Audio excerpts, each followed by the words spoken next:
C'est ce que tu trouves à dire.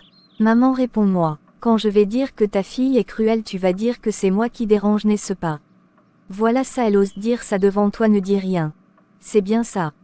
Jocelyne, pourquoi tu es comme ça? Roland ne fait pas quoi pour toi? Il est aussi ton père. Il te donne tout ce que tu veux, pourquoi tu es comme ça? J'ai dit quoi de mauvais? D'ailleurs, tout le monde va mourir. C'est pas comme si quelqu'un est éternel. Même moi qui parle, je vais aussi mourir. Une manipulatrice comme toi. Après tu vas prendre le téléphone, tu vas appeler pour lui dire ce que je ne connais même pas. Jocelyne, je te dois quoi? Tout ce que maman me donne, elle te le donne aussi. Tout ce que papa me donne, il te le donne aussi. Papa te donne même plus que moi. Bien avant qu'il pense à m'acheter un truc, il te l'a déjà donné. Pourquoi tu es si méchante envers moi? Qu'est-ce que je t'ai fait? Voilà, maintenant tu me citais tout ce que ton père me donne. C'est ça même. D'ailleurs, je ne prendrai plus tout ce qui vient de lui parce que bientôt ça va devenir le chantage dans cette maison à cette allure. Je te rappelle que ton école est près de 2 millions. Tu vas payer ça avec quoi? Je vous dis encore que je n'ai pas d'argent pour payer la pension à quelqu'un. Vous avez la chance que votre père paye encore vos pensions, il y a des enfants qui n'espèrent même pas aller dans une pareille école. Jocelyne, il est temps que tu changes. Bref, je ne veux même plus parler de ça. Voilà, je t'attendais pour te dire que Landry et moi avons décidé que ses parents viendront toquer en août. Il ne sera pas là? Il est encore à l'école. Ses parents vont venir prendre la liste, donc on doit organiser ça. D'accord, j'ai compris. Félicitations ma sœur. Merci. Enfin, je pourrai partir de cette maison. Le fiancé de Jocelyne, Landry, était parti à l'école en Suisse. Il était dans l'armée. C'était un garçon issu d'une famille peu fortunée. Mais il arrivait à tout gérer, du moins ce qui concernait ses études. Âgé de 27 ans et Jocelyne âgée de 22 ans, ensemble ils avaient décidé de faire la demande de main. On ne trouvait aucun inconvénient car Jocelyne était une fille très intelligente malgré ses égarements dont je qualifiais par moments du manque dû à la mort de son père. Jocelyne était une très belle fille propre, posée intellectuellement. Faire le baccalauréat 3 fois dans son parcours était pour elle l'échec d'une vie. Mais maman continuait à l'encourager. Au cas où elle réussissait la première fois, elle serait parmi les enfants dont le bac a été validé à 15 ans. Les 3 échecs successifs ont retardé son cycle, ce qui veut dire qu'elle avait finalement obtenu son examen à 17 ans. 22 ans en 5e année n'est pas mal non plus. Ma mère avait contacté mon père pour le lui annoncer. Comme moi, mon père n'avait pas trouvé d'inconvénient. Il lui avait seulement demandé si elle était déjà prête. La seule chose qui sortait de sa bouche était: Ne faites pas aussi comme si c'était déjà le mariage. Il a dit qu'on va se marier à son retour au pays et aussi à partir de l'année prochaine il prendra toutes mes charges à sa charge à lui. D'accord, comme ça sera seulement la demande de ta main, en plus le concerné ne sera pas là, je ne pense pas qu'il serait nécessaire que je vienne. Je croyais qu'il sera présent. Donc on va organiser ensemble. Ta maman et toi, vous irez voir la famille de ton feu papa. Elle leur expliquera la situation, tu sais, tout ce qui concerne le mariage est risqué. Ils peuvent croire là que je veux déjà manger la dot seul. Pour éviter ça, il faut aller leur dire. En même temps, mon grand frère qui est là-bas au Cameroun va venir t'assister aussi. Pour le mariage, promis, je serai là. Je prendrai même les vacances pour un mois, tu as compris. D'accord tonton, merci beaucoup. Tu es ma fille, si quelque chose manque, tu me le fais savoir.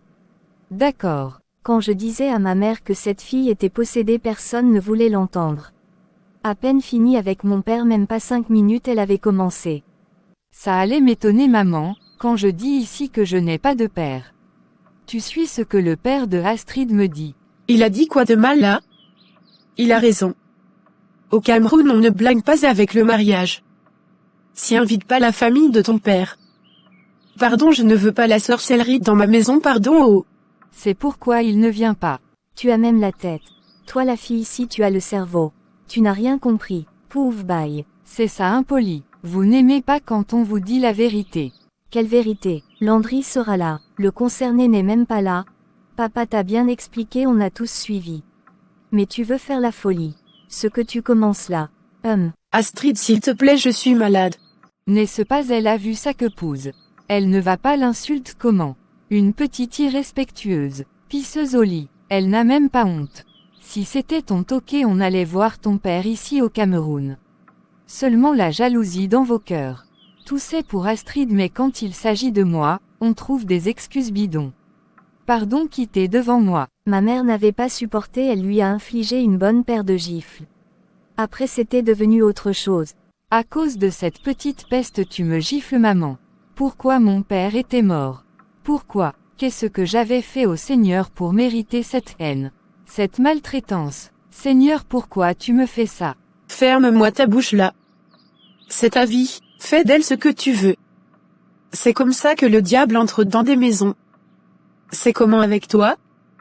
Au fur et à mesure que le temps passe, tu deviens le diable. Tu as commencé ici en mettant le sel dans la nourriture de ta sœur, en urinant dans son eau. Je me disais que ce sont des choses des enfants, te voici qui continue avec ça. Dis-moi ce que tu veux devenir. Ta sœur est toujours près de toi, mais tu la chasses toujours. Ton problème c'est lequel? C'est comment? Qu'est-ce que je donne à Astrid et je ne te donne pas? Tous mes sacs dans la chambre c'est toi qui portes, mes chaussures c'est toi, tout ce que j'ai c'est pour toi. Tu ne veux même pas qu'elle touche. La clé de la chambre est entre tes mains. Elle ne te gère même pas. C'est quoi ton véritable problème? Dis-moi, tu veux quoi? Que je la mette dehors? Mets-toi à ma place, Jocelyne. Je suis de vous deux au même titre, en plus c'est toi l'aînée et tu te comportes de cette manière. J'ai mal, ma fille, j'ai vraiment mal. Maintenant tu coules les larmes là, c'est pourquoi? Qu'est-ce que tu veux? On te refuse la nourriture? C'est comment, ma chérie? Tu n'as pas d'argent de poche? Roland envoie 10 000 francs par mois. Chacune de vous perçoit 50 000 francs. Ton problème est à quel niveau? Bref, je vais me coucher. Voilà, quand on lui posait la question de savoir ce qu'elle veut réellement, elle ne disait jamais rien. Mais ça se voyait qu'elle souffrait, mais de quoi? On ne sait pas, c'est vrai que tous les enfants d'un même ventre ne naissent pas de la même manière. On accouche un enfant mais pas son cœur. C'était le cas de Jocelyne. Quand elle ferait ses crises, on ne disait jamais à papa. Bref, je ne lui parlais jamais d'elle. Je préférais écoper quand elle le trahissait chez papa sans rien dire. Je tapais mes 201 francs venant de cet homme, maman essayait de compenser. La semaine qui suivait, papa m'avait envoyé un nouveau téléphone, c'est une nouvelle sortie. Je suppose que c'était bien coûteux vu les manières de ma sœur. Seulement les choses des riches. Et qui n'exagère pas aussi, ton téléphone dépasse le mien. Est-ce qu'on a le même âge alors? Pour toi et même encore neuf, c'est bien, félicitations encore. Au fait, papa m'a aussi envoyé 100 000 comme cadeau pour que je puisse offrir des petits jus à mes amis.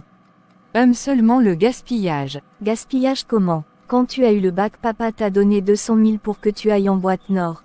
Moi ce n'est que 100 000, tu parles déjà. Voilà ta référence. Il faut que si on me donne, on te donne aussi.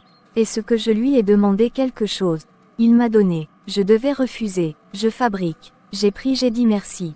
C'est ça même. Voilà Jocelyne, tout pour elle était le défi et le gaspillage. Quand c'était elle, il n'y avait pas de problème, mais quand c'était moi, les problèmes commencent. Pourtant on lui donnait plus que moi. Parfois on lui donnait et on ne me donnait même pas. Mais ça ne me dérangeait pas. Je faisais avec ce qu'on me donnait.